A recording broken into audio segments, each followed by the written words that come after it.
Good afternoon. This week's parsha is from Ben Akiva Machaneh. In Vayigash, we have the epic reunion between Yosef and his father Yaakov.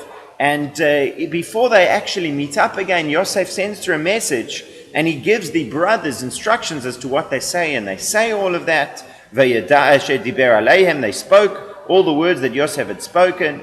Vayar et ha'agalot asher shalach Yosef l'seito. And Yaakov saw the wagons that Yosef sent to carry him. V'techi ruach Yaakov avihem. And Yaakov, their father's spirit, found a new life. So Yaakov is rejuvenated and inspired and finds new life from seeing the wagons that Yosef has sent. And it's a very strange thing. You know, he hears that his beloved son of 22 years is still alive, and that's fine. But then he sees the 4x4s pull up. And once again, he finds a new life. What is it about these wagons that so inspires him? That's question number one. And question number two is that seemingly these wagons were not the property of Yosef. They were the property of Pharaoh, right? Because Yosef had permission to send the Egyptian wagons, but they weren't his personal wagons. So Rashi here quotes the famous Midrash that the word agalah means wagon, but it also is an allusion to the word eglah, which means a calf, like the Egel Hazahav. And the Egla Arufa is one of the laws of the Torah, and the Midrash says that that was the law that Yosef and Yaakov were studying together at the time that Yosef left. In other words, Yosef is sending Yaakov a message that things are okay. I remember the learning that we did together. We can pick up from where we left off. There's going to be a continuity. We haven't really lost. It's a very beautiful message.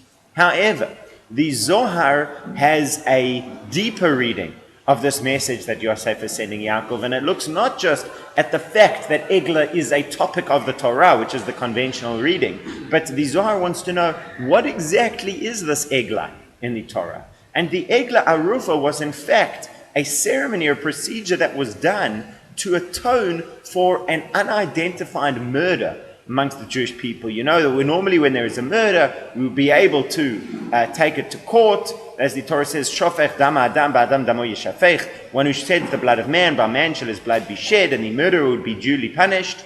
But what if you find a body and you don't find who the murderer is? Well, what you do then is you call the elders of the city, who perform a ceremony with this calf, where the calf is actually killed instead of the murderer.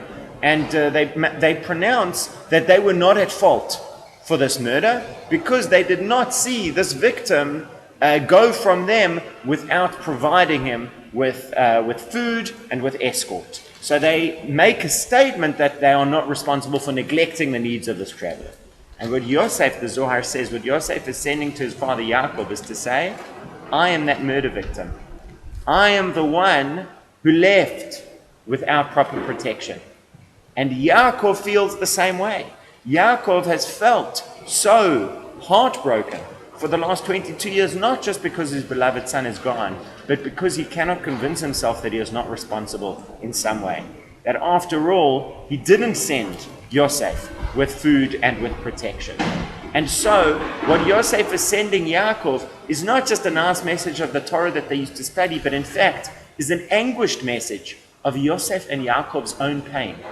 And yet still within that, I don't think we should see this as a message of recrimination from Yosef, that he is, God forbid, accusing his father of improper behavior.